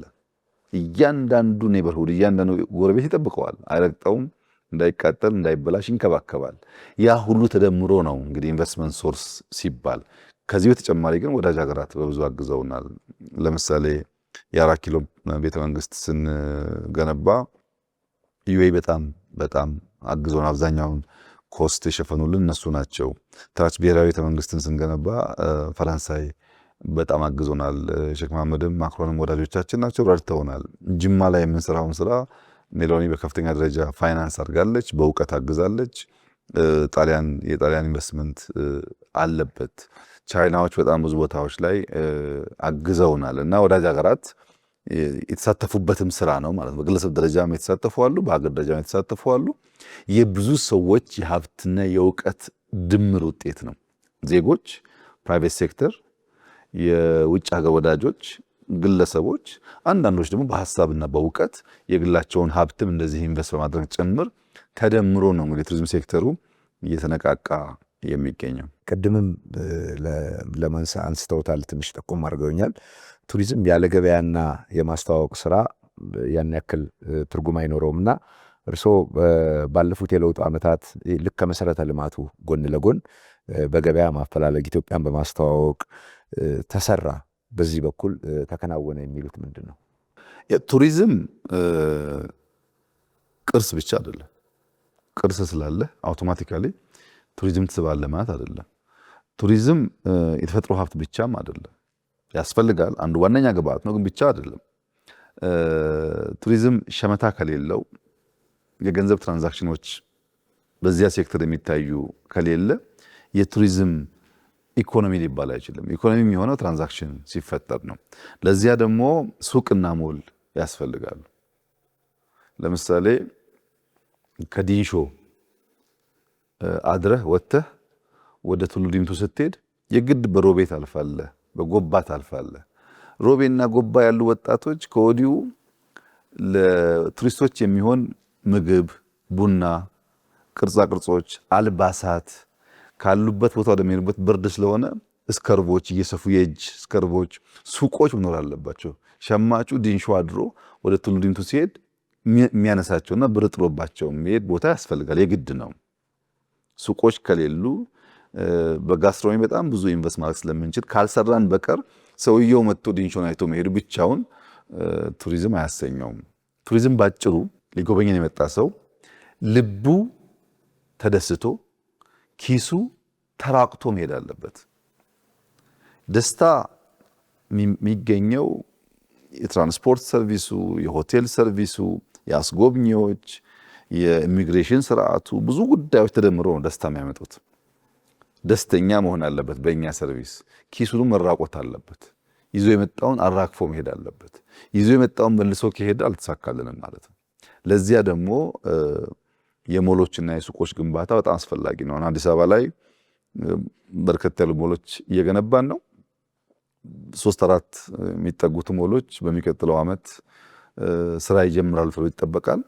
በሚቀጥለው ዓመት ስራ ሲጀምሩ ከዜሮ ሞል አልባ ከነበረው ሀገር ከዜሮ በአንድ ጊዜ አፍሪካ ውስጥ ከፍተኛ የተሻለ ሞል ካላቸው ሀገራት ተርታ ያስገባናል። ምናልባት ቀዳሚ ሊያደርገን ይችላል። አንዳንዶቹ ኢትዮጵያ ውስጥ እየተሰሩ ያሉ ሞሎች በኳሊቲ ደረጃ በሚሰሩበት የኢንፍራስትራክቸር ኳሊቲ ደረጃ በዓለም ምርጥ የሚባል ሳይጋነን ምርጥ የሚባል ስራ ነው። በሲሊንግ ርዝመት፣ በኮሪደር ስፋት፣ በተጠቀሙባቸው የማርብል እና የፖርስሊን አይነቶች አስደናቂ ስራዎች አሉ።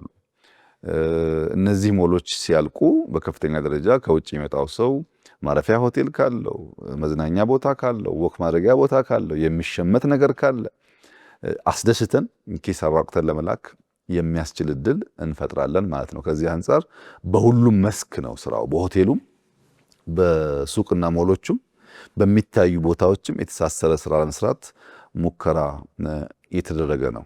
ከፕሮሞሽን አንጻር እንኳ ብትወስድ ለምሳሌ የዲያስፖራ ሆም ካሚንግ የሚባለው እንቅስቃሴ ሰከንድ ጄኔሬሽን ኢትዮጵያውያን መጥተው ሀገራቸውን እንዲያዩ እንዲያውቁ እድል ፈጥሯል። ኢትዮጵያ እዛ ሆኖ እንደሰሟት አይደለችም። ኢትዮጵያ ብዙ ሰዎች እንደሚያማሩትባት አይደለችም። ኢትዮጵያ ለመግባት የምታስጠላ ሀገር አይደለችም። እቺ ሀገር እውን የእኛ ናት እንዴ? አልሰማንም፣ አልነገሩንም ነው ብዙዎቹ ያሉን። አግኝተናቸው ብዙዎቹን ያው አንተም አግኝታቸው ሊሆን ይችላል። ዲያስፖራ ሲመጣ ይደነግጣል። እዛ ሆኖ የሚሰማውና እዚህ የሚያየው ለየቅል ስለሆነ ያው ሰው ሀገሩን ይወዳል። ሀገሩ ላይ ቆንጆ ነገር ማየት ይፈልጋል። ወሬው ነው የሚያዛባው እንጂ ሲያይ በጣም ነው እፎይታ የሚሰማው። አንዱ እንቅስቃሴ እሱ ነበር። ሁለተኛው የተለያዩ ኢንፍሉዌንሰርስ ከተለያየ ሀገር መጥተው ኢትዮጵያን እየጎበኙ ኢትዮጵያን በብዙ አስተዋውቀዋል። ይሄን ሊቃወሙ የሚፈልጉ ሰዎች አሉ፣ ግን ሞኞች ናቸው። አንዱ መንገድ እሱ ነው። ኢንፍሉዌንሰርስ መጥተው ሀገር ሲያሳዩ ብዙ ሚሊዮን ሰው እነሱን አይቶ ስለዚህ ሀገር መልካም ነገር እንዲሰማና እንዲመጣ ያስችላል። እንደዛም አድርገን ከተሳካልን ጥሩ ነው። በጣም ብዙ የጠለሸ ስም ስላለን በብዙ መንገድ ሰርተን እንኳ ስማችን መቀየር ከቻን ትልቅ እድል ነውና ማናነቅ አያስፈልግም። እሱን ሶስተኛ ኮንፈረንሶች ናቸው። ሰፋፊ ኮንፈረንሶች ይካሄዳሉ። አንድ የመጡ ሰዎች ደጋግመው ይመጣሉ። እዚህ ሀገር ያለውን የኮንፈረንስ ስርዓት እየወደዱ እና እያደነቁ ወይዘሩንም ሰርቪሱንም ደጋግሞ መምጣት ይሞክራሉ። ለምሳሌ ዩኤን ሪትሪት አምና ጀምሮ ነበር፣ ዘንድሮም አድርጓል። ተቋማትም እንዲያደረጉ ነው ማለት ነው። ሌላ የመሪዎችን ጉብኝት የወሰድክ እንደሆነ ከዚህ ቀደም እንደምናደርገው ጀስት መጥቶ ቢሮ ስብሰባ አድርጎ አይደለም የሚካሄደው። የመጣ ሰው በተቻለ መጠን አንዳንድ ነገሮች እንዲያይ ይደረጋል። አብሮት ሚዲያ አለ፣ አብሮት የሚመጡ ሰዎች ስላሉ የኢትዮጵያ ሌላ ገጽታ ማየት እንዲችሉ ሙከራዎች ይደረጋሉ። ግን በቂ አይደለም። ብዙ ስራ ይጠበቅብናል። ብዙ የማስተዋወቅ ስራ እንደሚቀረን እኛም እናውቃለን፣ ወዳጆቻችንም ይነግሩናል። አንተም በደንብ ትገነዘባለህ። እያንዳንዱ ኢትዮጵያዊ ኢትዮጵያን አስቦ አልቆ አሳምሮ የመስራት ብቻ ሳይሆን የመግለጥ ኃላፊነት አለበት እና ያንን በተቀናጀ መንገድ ስንሰራ የምናገኘውም ጥቅም በዛው ልክ እያደገ የሚሄድ ይሆናል። ጠቆም ያደረጓትን በተለይ ከኮንፈረንስ ማዕከልነት ጋር ተያይዞ እውነት ለመናገር በዓለም ፊት እየተመሰከረ የመጣ ለውጥ እያየን ነው። አንዳንድ ጉባኤዎች በተደረጉ በ3 በ4 ዓመታቸው እንኳን መልሰው አዲስ አበባን እየመረጡ ነውና አንዱ የቱሪዝም እይታ ማይስ ቱሪዝም ነው። ማይስ ቱሪዝም ምንድን ነው? እዛስ ላይ ምን እየሰራን ነው እንደ ሀገር? ማይስ ቱሪዝም ከኖርማሉ ብር አጠራቅመህ ከየወር ከምታገኘው ገቢ ሴቭ አድርገህ አንድ ሀገር ለማየት ኤክስፕሎር ለማድረግ በግል ከሚንቀሳቀሱ የቱሪስት አይነቶች ለየት ያለውና ብዙ ብር የሚገኝበት ዘርፍ ነው። ማይስ የተባለው አንደኛው ኤም ሚቲንግ ነው። ሚቲንጎች፣ ስብሰባዎች ማድረግ መቻል። ምክንያቱም ስብሰባዎች ስታደርግ ለምሳሌ የጠራኸው ሲኦዎች ከሆኑ ወይም አውሮፕላን አላቸው ወይም ፕሮቶኮል አላቸው ወይም ጥበቃ አላቸው። አንድ ሰው አይደሉም፣ ብቻቸውን አይመጡም። ሚቲንግ ብዙ ሰዎች ስለሚያሳትፍ ከመጡ በኋላም ሌላ የሚቲንግ እድል ሊፈጥሩ ይችላሉ። እንደ አንድ ጎብኚ ሳይሆኑ ከዛ ባሻገር ናቸው። ሶስተኛ ሚቲንጎች በተለያየ መንገድ ፋይናንስ ስለሚደረጉ ትንሽ ለቀቅ ያለ ገንዘብ ለመልቀቅም እድል ይሰጣል። ሆቴል እና የሚታየው ቦታ ብቻ ሳይሆን አዳራሾቹም ጥቅም ላይ ይውላሉ። ስለዚህ ኤም ሚቲንግ የሚለውን ለማሳየት ነው። ሁለተኛ ኢንሴንቲቭስ፣ የማበረታቻ ጉብኝቶች አሉ። አንድ ኩባንያ ጥሩ ስራ የሰሩትን ሰዎች ሰብስቦ አንድ ሀገር እንዲሄደው እንዲያዩ ቢያደርግ፣ ተማሪዎች በግሩፕ እንዲሄዱ ቢያደርግ፣ እኔ ይሄን ያክል ትራንስፖርት ችልላችኋለሁ ቀሪ ወጪ ሸፍኑና ሂዱ የሚል የግሩፕ በኢንሴንቲቭ የሚደረጉ ጉብኝቶችም እንደዚሁ ተጨማሪ ሀብት የሚያፈስባቸው ሌላ አካል ስላለ ከኖርማሉ የቱሪዝም አይነት የተሻለ ገንዘብ ይገኝባቸዋል። ቅድም እንዳነሳሁት ኮንፈረንስ፣ ኮንቬንሽንስ፣ እነዚህም እንደዚሁ ብዙ ጊዜ ኩባንያዎች ናቸው ፋይናንስ የሚያደርጓቸው። የተሻለ ሆቴል፣ የተሻለ ትራንስፖርት፣ የተሻለ የምግብ አጠቃቀም የሚታይባቸው ናቸው። ብዙ ገንዘብ ይገኝባቸዋል። ኤግዚቢሽንስ፣ ኤቨንትስ፣ እነዚህም በጣም ብዙ ብር ይገኝባቸዋል። አጠቃላይ የሚባለው የማይስ ቱሪዝም ከኖርማል ቱሪዝም ቢያንስ ከ5 እጥፍ በላይ ተጨማሪ ሀብት ያስገኛል። ምክንያቱም ግለሰቡ የግል እቅዱ አይደለም። ለምሳሌ አንተ ለአንተ ኩባንያ ስራ ብትላክ ኩባንያ ትኬት ቆርጦልሃል፣ ኩባንያ ሆቴል ሸፍኖልሃል፣ አበል ሰጥተዋል። ነገር ግን ለልጆች የሚሆን ነገር ብታይ ከኪስህም ጨምረህ ትገዛለህ። የምትወደውን አንድ ነገር ብታገኝ ከአበልህም ባሻገር ከኪስህ አወጥተህ ትጠቀማለህ፣ ወይም ቆጥበህ የምትመልሰውን አበል እንድታወጣ ያደርግሃል። ቱሪዝም በዚህ ምክንያት ተመራጭ እና አቴንሽን ተሰጥቶት ሊሰራ የሚገባ ሴክተር ነው። ማይስ ያሉት እንግዲህ ቅድም እንዳነሳሁት ሚቲንግ፣ ኢንሴንቲቭ፣ ኮንፈረንስ እና ኤግዚቢሽን የሚለውን ለመግለጽ ነው። እነዚህ በጣም እየተለመዱ የመጡ እኛም ኢትዮጵያ ውስጥ በስፋት ለመጠቀም ሙከራ እያደረግን ነው። ሙከራ የምናደርግበት ዋናው ምክንያት አዲስ አበባ እንደሚታወቀው የዲፕሎማቲክ ከተማ ናት። የአፍሪካ የፖለቲካል ካፒታል ናት። ብዙ ኤምባሲዎች፣ ብዙ ዩኤን ኤጀንሲዎች ያሉበት የአፍሪካ ዩኒየን መቀመጫ ነው። በዚያ ምክንያት ኖርማሊ የሚወጣና የሚገባ ሰው አለ። ያንን ሰው መያዝ ማቆየት ነው ያልቻልነው። ሁለተኛው የአየር መንገዳችን ሁኔታ ነው። ሁላችሁም እንደምታውቁት ኢትዮጵያ አየር መንገድ በአፍሪካ ትልቁ አየር መንገድ ነው። ብዙ ሰዎች ከሀገር ሀገር የሚያገናኝ ነው።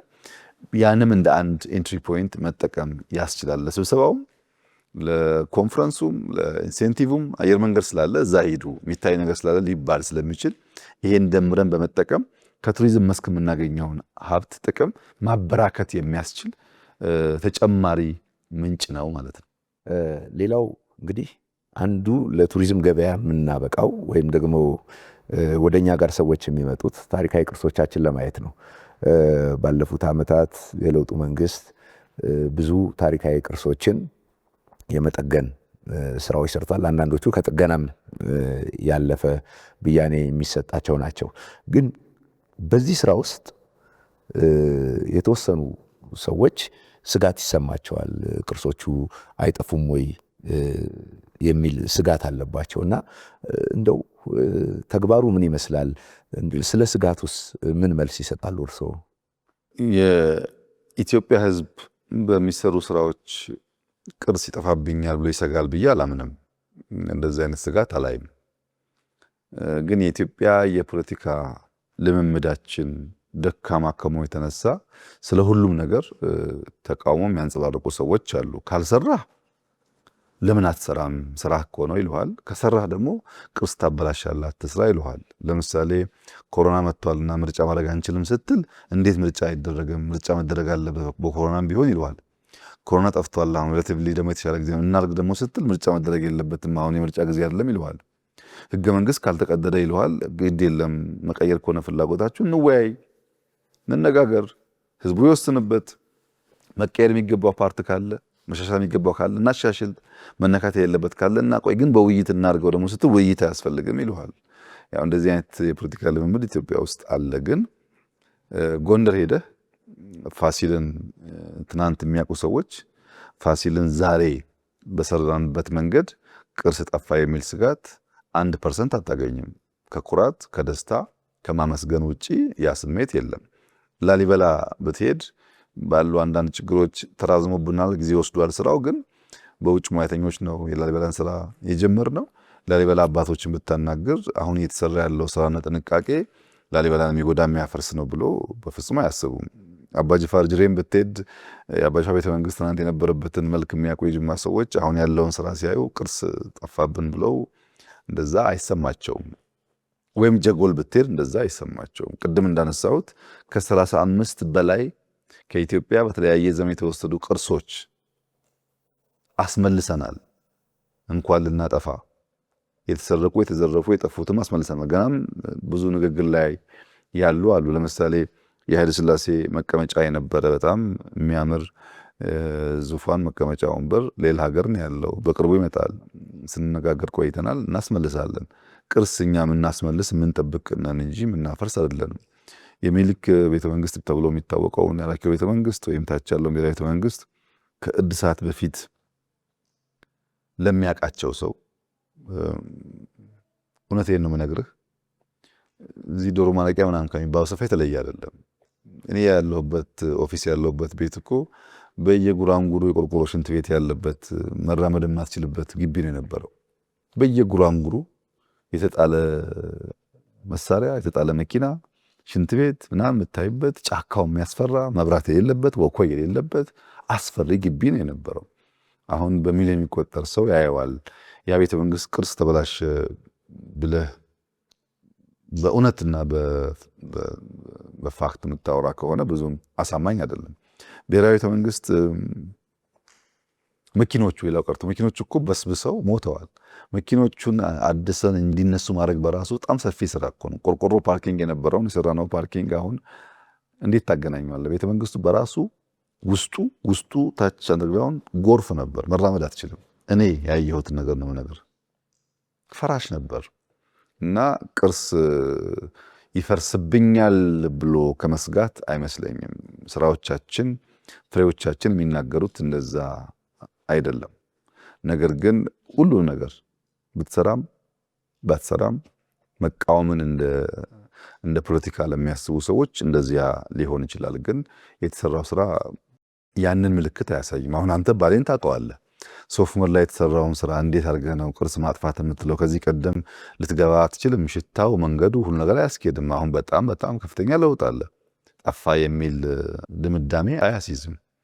ፋሲል ላይ ብዙ ዘመቻ ነበር። ፋሲል 100 ዓመት አልታደሰም። በቁሙ እየወደቀ እየፈረሰ ነበር። ግቢው ያሳዝናል። ማመር መሰራት ይገባው ነበር። ስራውን ጀምረን ቅርስህን ሊያበላሹብህ ነው እነዚህ ሰዎች ምናምን ብለው ቀስቅሰው አደናቅፈው ነበር። መልሰን ህዝባችን ጋር ተወያይተን ጀመርን። አሁን ፋሲልን ተመልከት።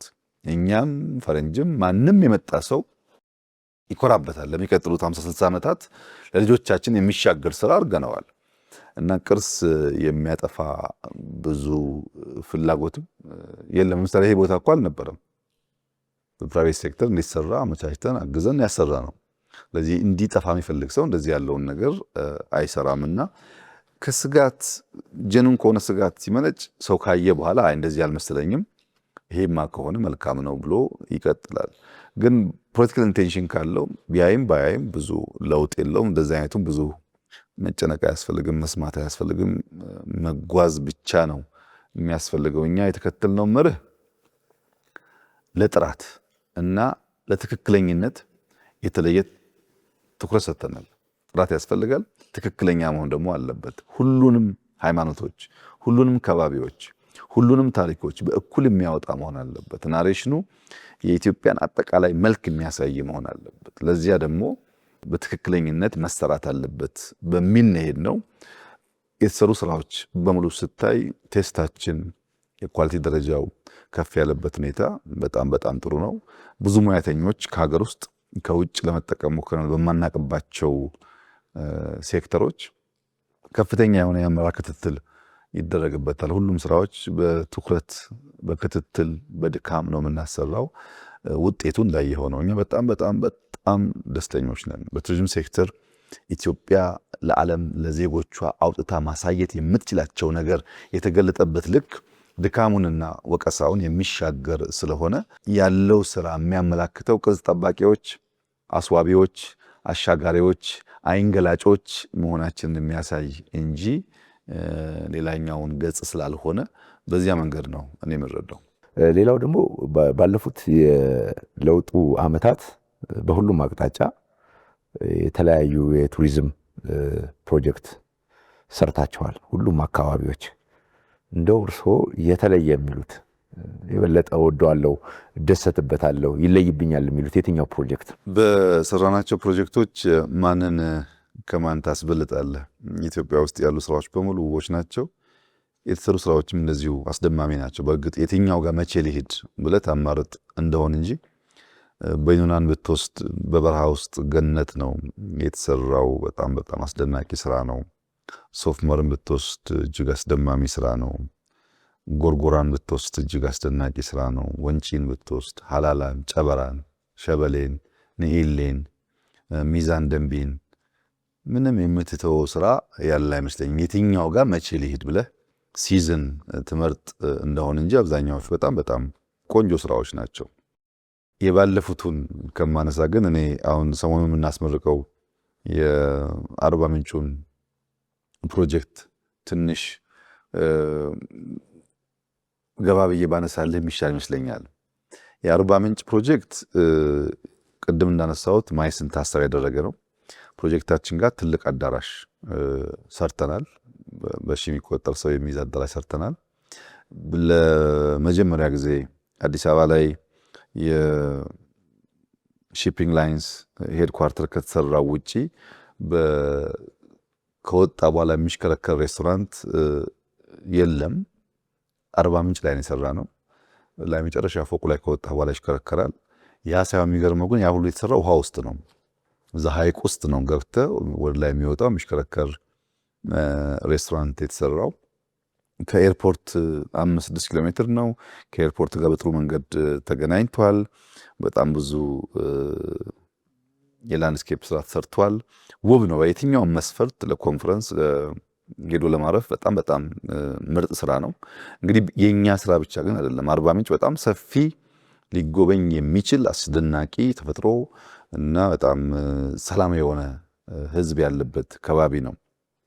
ቅድም እንዳነሳሁት የጨንቻ ስትሄድ አፕል አለ፣ የጫሞ አሳ አለ፣ የእግዜር ድልድይ አለ። ሁለቱን አባያና ጫሞን የሚያገናኘው ራሱ ውብ ተፈጥሮ ነው። አይተህ የምትጠገው ቦታ አይደለም። በነጭ ሳር ፓርክ የሚገኙ የሰዋይኔስ ቆርኬ፣ የተለያዩ አዋፋት ዝርያዎች አሉበት። ዜብራዎች ማየት ትችላለህ ነጭ ሳር ጋር ሄደ። በማዜ ፓርክ የሚገኙ ቢልቦ ፍልውሃ አለ። ቅድም ያነሳነው ፍልውሃ እዚህም አለ። ሐይቅ ብቻ አይደለም ያለው። የጎሽ መንጋ አለ። ባለጥቁር ጋሜ አንበሳ የብላክ ላይን የምንለው እዛ አካባቢ አለ።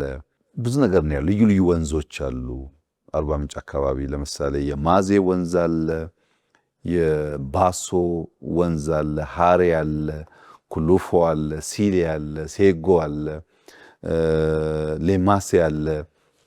ብዙ ናቸው ምንጮቹ፣ ብዙ ናቸው። ተራራው አስደማሚ ነው። የዱር እንስሳት አስደማሚዎች ናቸው። ከዛ ደግሞ ህዝቡ በጣም ይደንቅ ነው። በጣም በጣም አስደማሚ የሆነ ሰላማዊ ፍቅር የተሞላ ህዝብ ነውና አርባ ምንጭ ላይ በቅርቡ ይመረቃል። እጅግ ድንቅ ስራ ነው። አንተም እስካሁን ብዙዎቹ እንዳየህ አውቃለሁ። ያላየኸው ስራ ይመስለኛል። እኛም እየተማርን እየተሻሻልን ስለሆነ ወደ ኋላ የመጡ ስራዎች ደግሞ ከዚህ ቀደም የምናጎላቸው ነገሮች እየሞሉ የመጡ ናቸው።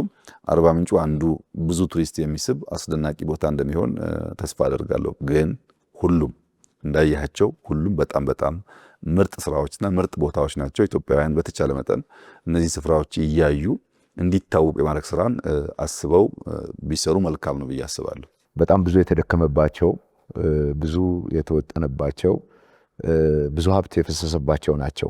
እነዚህ የቱሪዝም መሰረተ ልማቶች ከተሰሩ በኋላ የቱሪዝሙ ክፍለ ኢኮኖሚ ምን አገኘ? ምን ውጤት እያመጣ ነው? እያነቃቃው ነው ወይስ? እንግዲህ ብዝሃ ዘርፍ ካልን በኋላ በሚያስደንቅ ሁኔታ ሁሉም ዘርፎች ሪስፖንድ እያደረጉ ነው። ለምሳሌ ግብርናን እንደ አንድ ሴክተር ወስደናል። በስንዴ፣ በቡና፣ በሩዝ፣ በፍሩት ያገኘናቸው ውጤቶች በጣም ይደንቃሉ። በደንብ ሪስፖንድ አድርጓል ግብርና። ሌማት ብለናል። በዶሮ በወተት በሚያስደንቅ ሁኔታ ሪስፖንድ አድርጓል የሪፎርም ስራው። ቴክኖሎጂ ብትወስድ አሁን መሶብን ውሰድ፣ 5 ሚሊዮን ኮደርስ ውሰድ፣ ዲጂታል አይዲ ውሰድ፣ በሚያስደንቅ መጠን ነው የኢትዮጵያ ዲጂታል ኢኮኖሚ እያበበ የመጣው። ፋይናንሻል ሴክተሩን ብትወስድ በተለይ ሞባይል መኒን ቴሌብር ብትወስድ 55 ሚሊዮን ሰው ነው ዛሬ በሞባይል ትራንዛክት የሚያደርገው ነው። በደንብ ሪስፖንድ አድርጓል በጂዲፒ ሼሩም ኢኮኖሚው ላይ። ኢንዱስትሪን ብትወስድ ለዘመናት ኢንዱስትሪ በጣም ውስን አቅም የነበረው ሴክተር ነው።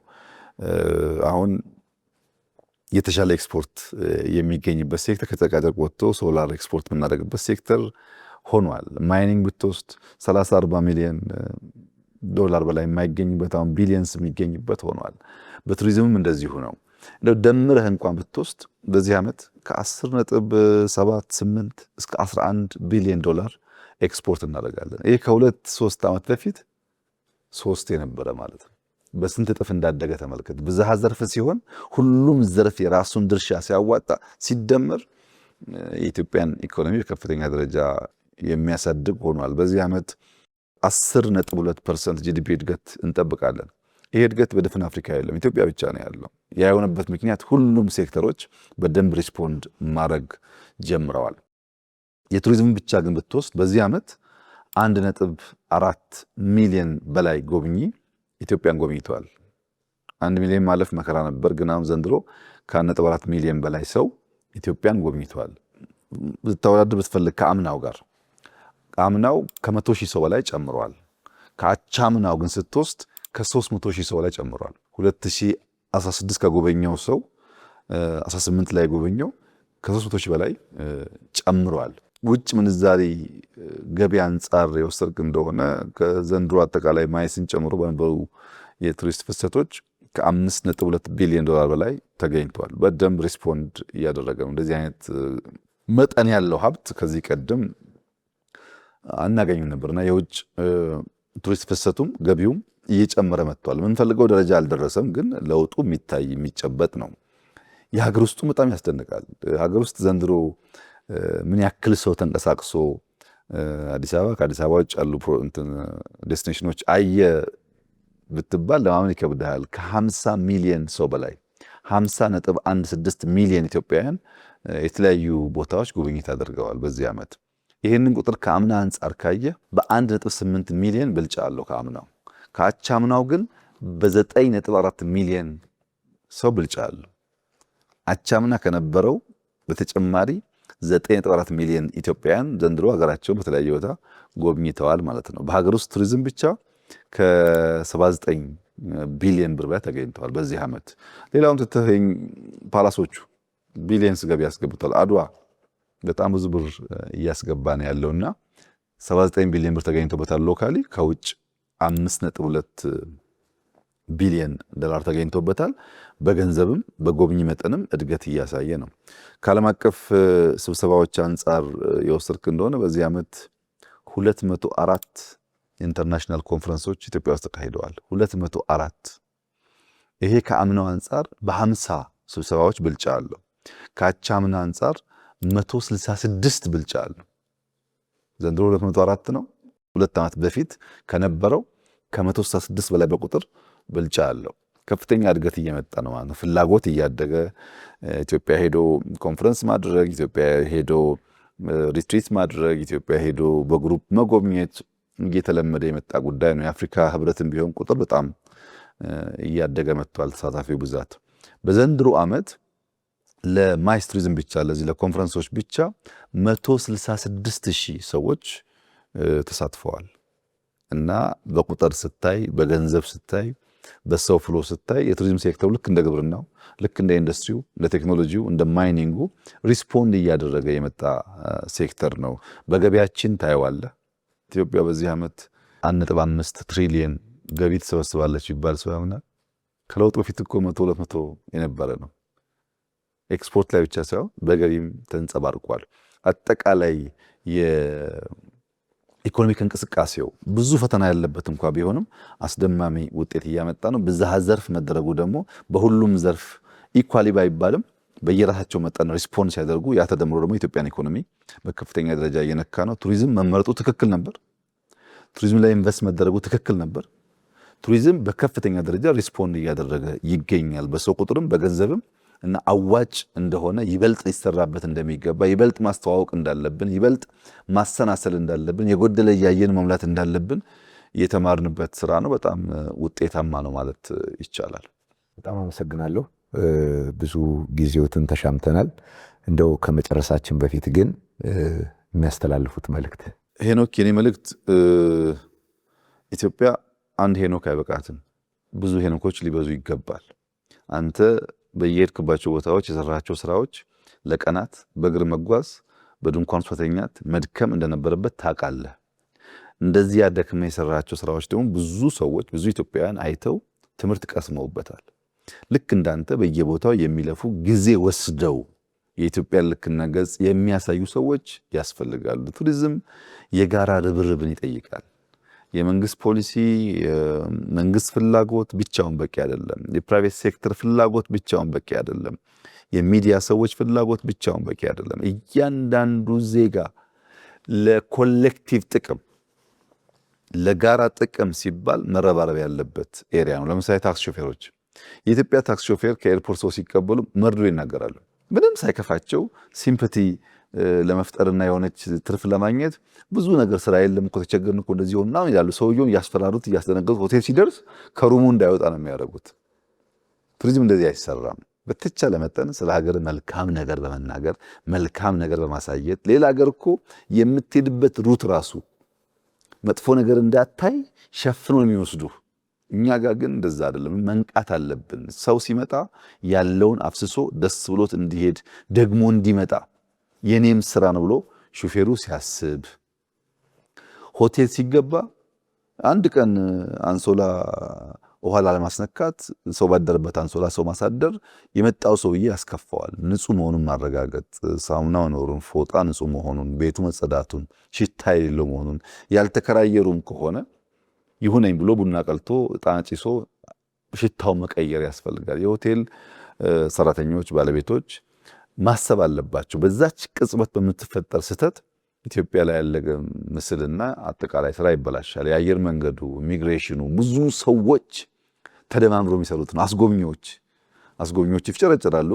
የእነሱ ብቻ ግን በቂ ያለም ሁላችን እንድናግዛቸው እነሱም እንዲበረቱ የእነሱ ሚና ከፍተኛ ነውና ሁሉም ሰው በኔነት ስሜት ሀገሬ ናት እኔ ባላገኝ የሚቀጥለው ሰውዬ ይጠቀማል ብሎ አስቦ የጋራ ተጠቃሚነትን ታሳቢ አድርጎ የሀገርን መቀየር ታሳቢ አድርጎ ከሰራ በእርግጠኝነት ኢትዮጵያ ውስጥ ቱሪዝም ከፍተኛ የሆነ ውጤት እናገኝበታለን።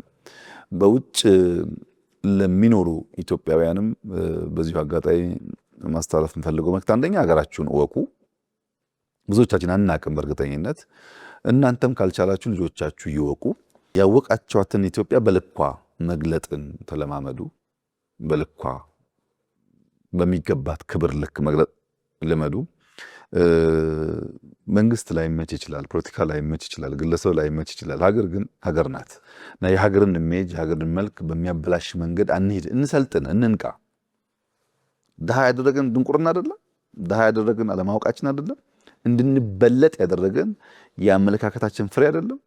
አመለካከት ቢቀየር፣ አስተሳሰብ ቢቀየር፣ ብንነቃ፣ ዓለም የሰለጠነበትን ዓለም ያደገበትን መንገድ ብናቅና ብንሰራ እኛ በህዝብ ቁጥር ከፍተኛ ወጣት ያለው ዲጂታል ሳቪ የሆነ ትውልድ የተፈጠረ ያለበት ሀገር፣ ብዙ ቅርስ ብዙ የሚታይ ነገር ያለበት ሀገር ነው።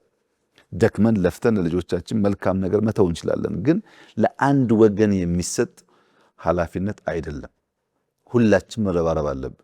የሙዚቃ ሰዎች፣ የፊልም ሰዎች ኢትዮጵያ ውስጥ እኮ አይተህ ከሆነ ሀዘኔታን ለመፍጠር በጣም በቆረቆሰ ቦታ ላይ በደከመ ቦታ ላይ ነው ክሊፕ የሚሰሩት። ድህነትን ማሳየት ክብር ይመስላቸዋል።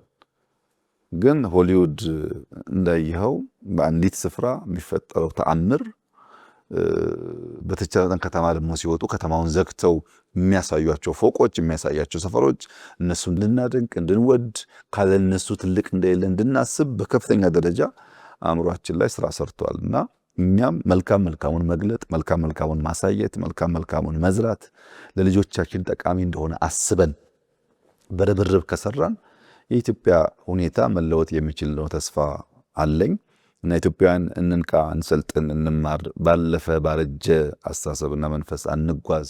አዲሱ እሳቤ እያንዳንዷን ነገር በተቻለ መጠን ወደ ገንዘብ ለውጦ ዜጋን ሀገር መጥቀም መቻል ነው። በዛ እሳቤ ሁላችን ከተረባረብን መልካም ይሆናል ብዬ አስባለሁ።